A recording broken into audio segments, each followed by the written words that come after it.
नमस्कार दोस्तों, सबसे पहले आज की मार्केट की बात करेंगे तो आज हम लोग को निफ्टी 50 में गिरावट देखने को मिलता है और करीब मार्केट 100 पॉइंट के ऊपर का फॉल देख करके करीब 17,113 के लेवल पे बंद होता है। तो सबसे पहले अपने मेथड को डिस्कस करेंगे दोस्तों। तो हम लोग एक 20 का मूविंग एवरेज को यूज़ करते हैं जो कि आपको ब्लू लाइन शो कर रहा होगा। दूसरा हम लोग 200 डेज के मूविंग एवरेज को यूज़ करते हैं जो कि आपको पिंक लाइन शो कर रहा होगा। और तीसरा इंडिकेटर हम लोग लगाते हैं पिवट पॉइंट या पिवट लाइन भी बोलते हैं, जो कि सपोर्ट या रेजिस्टेंस बताता है। हम लोग जेरोधा का चार्टिंग प्लेटफॉर्म यूज़ कर रहे हैं। तो हम लोग बाई करना कब पसंद करते हैं? जब प्राइस 200 डेज के मूविंग एवरेज के करीब में चले, या बेस्ट होता है 200 डेज के मूविंग एवरेज के नीचे चले। तो दोनों अपॉर्चुनिटी आपको मिला था।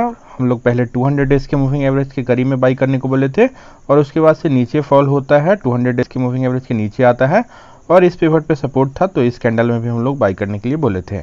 तो निफ्टी बीस ETF अगर फिर से बाई करना है आपको तो थोड़ा बहुत आप वेट कर सकते हैं, क्योंकि अभी हम लोग को 200 डेज के मूविंग एवरेज के ऊपर तो चल रहा है प्राइस, लेकिन थोड़ा बहुत स्टेबिलिटी चाहिए और 20 का मूविंग एवरेज को ऊपर की तरफ क्रॉस होना चाहिए। तो थोड़ा 1-2 दिन और भी फॉल कर सकता है। जब तक 20 का मूविंग एवरेज के नज़दीक आएगा तब हम लोग बाई करेंगे, नहीं तो एक बड़ा सा ग्रीन कैंडल आपको दिखे तब बाई करना है।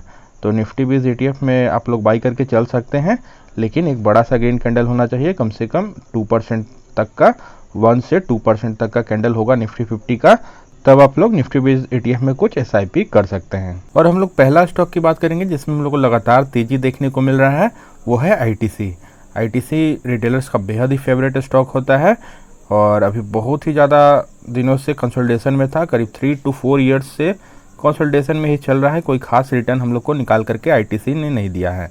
एक जाइंट FMCG कंपनी है, मेनली इसका रेवेन्यू टोबैको बिजनेस या सिगरेट बिजनेस से आता है और अब FMCG में भी अच्छा ग्रोथ देखने को मिल रहा है। इसी कारण से म्यूचुअल फंड का भरोसा बढ़ा है ITC पे और बहुत ही ज़्यादा इन्वेस्टमेंट म्यूचुअल फंड वालों ने ITC में किया है। तो अगर ITC को आप लोग को बाई करना था तो इस लेवल पे हम लोग बाई करने के लिए बोले थे। 200 डेज की मूविंग एवरेज के करीब में आया था और ट्रिपल टाइम हम लोग को सपोर्ट दिखा था। तो इस लेवल्स पे हम लोग को बाई कर लेना चाहिए था ITC में, अगर एंट्री लेना था। और यहाँ पे हम लोग पहले ही भी बात किए थे कि यहाँ पे रेजिस्टेंस है, 2 बार यहाँ पे रेजिस्टेंस है। अगर इसको ब्रेक करेगा ऊपर की तरफ तो हम लोग को ITC में नया हायर हाइज देखने को मिलेगा।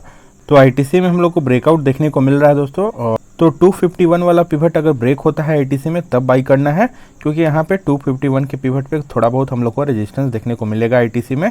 तो बेस्ट एंट्री होगा 251 के पिवट को ब्रेक होने के बाद, क्योंकि अभी 20 का मूविंग एवरेज भी बहुत ही नीचे है और यहाँ से कुछ पुल बैक भी हो सकता है ITC में।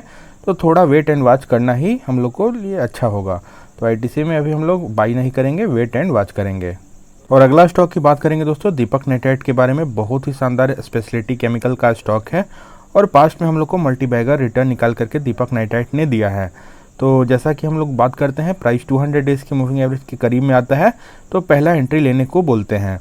तो यहाँ पे हम लोग को ज़्यादा कुछ खास सपोर्ट नहीं दिखा था 200 डेज के मूविंग एवरेज के करीब में। अगर मान लीजिए लेट अज्यूम यहाँ पे आप लोग बाई किए होंगे तो फिर नीचे का पिवट पे आता है और यहाँ पे हम लोग को डबल बॉटम जैसा भी दिखता है और डब्लू पैटर्न जैसा था, इसलिए दीपक नाइट्राइट को हम लोग पिछले कुछ वीडियोज़ में भी बाई करने को बोले थे और उसके बाद से अच्छा हम लोग को पुल बैक ऊपर की तरफ देखने को मिल रहा है।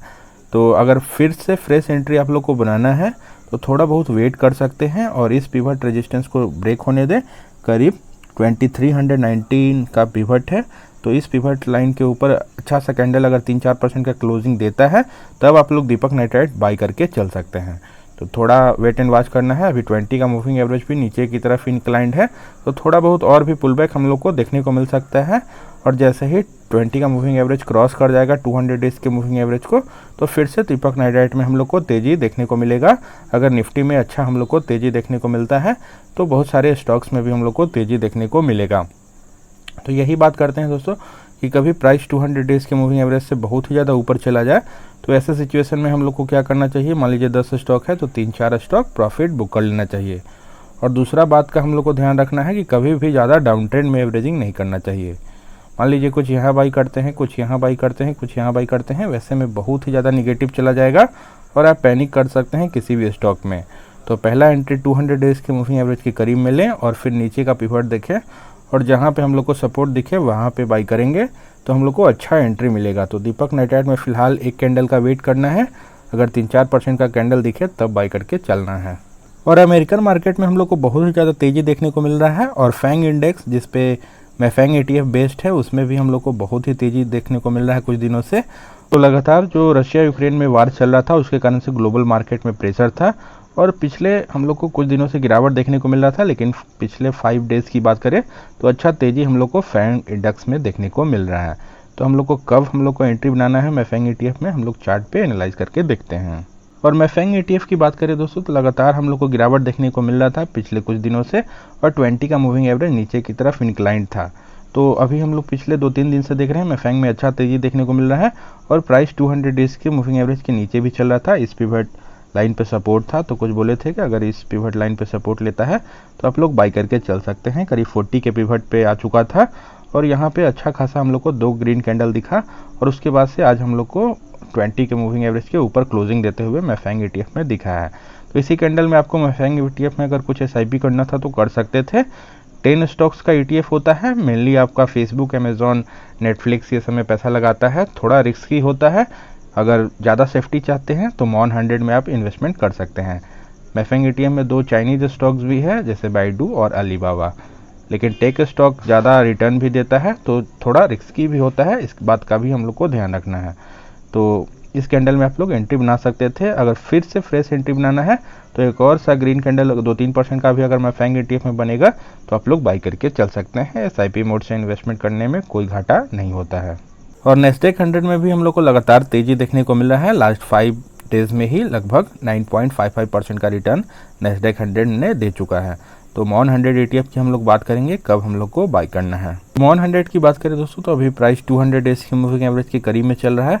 आप लोग को कैंडल समझने में थोड़ा दिक्कत हो सकता है मॉन 100 का, क्योंकि यहाँ पे ट्रैकिंग एरर के कारण कैंडल स्टिक अच्छा पैटर्न नहीं बनता है जो हम लोग मॉन 100 का डायरेक्टली चार्ट को देखते हैं। तो आप लोग अगर बढ़िया कैंडल देखना चाहते हैं तो ट्रेडिंग व्यू या investing.com पे जाके नेस्डेक 100 का चार्ट को एनालाइज करके देख सकते हैं। दोनों इंडिकेटर्स लगा सकते हैं, 20 का मूविंग एवरेज और 200 डेज के मूविंग एवरेज। तो फिलहाल की बात करें तो मॉन 100 में भी प्राइस 200 डेज के मूविंग एवरेज के करीब में चल रहा है और 20 का मूविंग एवरेज नीचे की तरफ क्रॉस कर चुका है जो हम लोग को डाउन ट्रेंड बता रहा था। लेकिन पिछले 5 दिनों से लगातार हम लोग को तेज़ी देखने को मिला है मॉन 100 में भी। तो एक बढ़िया सा ग्रीन कैंडल अगर ऊपर की तरफ आपको दिखता है, अगर यहाँ पे तो आपको कैंडल स्टिक पैटर्न पढ़ने में दिक्कत हो सकता है, तो आप लोग ट्रेडिंग व्यू वाला चार्ट पे देख सकते हैं। एक आध कैंडल ऊपर 200 डेज के मूविंग एवरेज के ऊपर देता है क्लोजिंग, तो कुछ क्वांटिटी आप लोग मॉन 100 में भी SIP कर सकते हैं। अपने टॉप से अच्छा खासा फॉल कर चुका है। अमेरिकन मार्केट में उतना ज़्यादा गिरावट नहीं होता है, इसलिए हम लोग को अमेरिकन मार्केट में भी इन्वेस्टमेंट करना चाहिए। क्वालिटी का स्टॉक सब रहता है जिसका हम लोग डेली यूज़ करते हैं। गूगल, फेसबुक, अमेजॉन, टेस्ला, ये सब बहुत ही क्वालिटी स्टॉक है। और लास्ट स्टॉक की बात करेंगे, एक लीकर सेगमेंट से जुड़ा हुआ स्टॉक है, हम लोग रेडिको खैतान की बात कर रहे हैं। तो प्राइस 200 डेज के मूविंग एवरेज से इसमें भी बहुत ही ज़्यादा ऊपर चल रहा था और यहाँ पे FIIs का सेलिंग आता है और उसके बाद से लगातार गिरावट देखने को मिल रहा है। तो पहला एंट्री हम लोग 200 डेज के मूविंग एवरेज के करीब में बोलते हैं। तो अगर इस लोकेशन में आप लोग बाई कर चुके होंगे तो फिर से SIP करने का जरूरत नहीं है। रेडिको खैतान में थोड़ा बहुत वेट कर सकते हैं। 200 डेज के मूविंग एवरेज के ऊपर अगर क्लोजिंग देता है 3-4% का ग्रीन कैंडल आपको दिखेगा रेडिको खैतान में, तब बाई करना है, नहीं तो वेट एंड वॉच करना है। और रेडिको खैतान के हम लोग फाइनेंशियल्स की बात करें तो 1850 करोड़ का जहां रेवेन्यू था 2018 में, वो बढ़ के हो चुका है 2440 करोड़। तो हम लोग को अच्छा इंक्रीज देखने को मिल रहा है, लीनियरली इंक्रीज सेल्स में देखने को मिल रहा है। और प्रॉफिट की बात करें तो 2018 में जहां प्रॉफिट 120 करोड़ का था वो बढ़ के हो चुका है 280 करोड़ का। तो प्रॉफिट में भी हम लोग को अच्छा इंक्रीज देखने को मिल रहा है। लीनियरली प्रॉफिट भी इंक्रीज कर रहा है और सेल्स भी अच्छा से लीनियरली इंक्रीज कर रहा है। लेकिन हम लोग पिछले 2 साल की बात करें तो पिछले 2 ईयर्स से हम लोग को फाइनेंशियल थोड़ा स्टैंडर्ड दिख रहा है। सेल्स आपको दिख रहा होगा कि 2.44 थाउजेंड करोड़ का ही है, क्योंकि कोविड का दौर चल रहा था। इसमें बहुत सारे लीकर शॉप बंद थे, इसके कारण इसमें थोड़ा ग्रोथ हम लोग को देखने को पिछले 2 साल से नहीं मिला है। लेकिन ओवरऑल हम लोग को फाइनेंशियल बहुत ही अच्छा लग रहा है। और अगर हम लोग शेयर होल्डिंग पैटर्न की बात करें तो रेडिको खैतान में प्रोमोटर्स के पास करीब 40.27% का बढ़िया होल्डिंग है और FIIs ने इसमें स्टेक बढ़ाया ही है। 20.48% का होल्डिंग FIIs के पास है। पिछले क्वार्टर की बात करें तो 20.06% FIIs का होल्डिंग था। DIIs ने भी लगातार इसमें स्टेक बरकरार रखा है, करीब 18.61% का स्टेक है। पिछले क्वार्टर में भी 18.64% का स्टेक था। तो बहुत ही क्वालिटी स्टॉक है। FIIs DIIs का सब्सटेंशियल होल्डिंग है, करीब 38-39% के करीब आपको FII-DIIs का होल्डिंग है। गवर्नमेंट ने भी पहले स्टेक ले रखा था, तो इस क्वार्टर में गवर्नमेंट ने स्टेक सेल कर दिया है और गवर्नमेंट के पास अभी कोई हिस्सेदारी नहीं है। पब्लिक के पास बात करें तो 20.64% का होल्डिंग पब्लिक के पास है। वहीं अगर रिटर्न की बात करें तो लास्ट 1 ईयर में 80% का बेहद ही शानदार रिटर्न हम लोग को रेडिको खैतान ने निकाल करके दिया है और लास्ट 3 ईयर्स की बात करें तो 33% का शानदार रिटर्न निकाल करके दिया है। लास्ट 10 ईयर्स की बात करें तो 23% का हम लोग को बेहद शानदार रिटर्न देखने को मिल रहा है। तो एक कंसिस्टेंट कंपाउंडर स्टॉक रहा है रेडिको खैतान।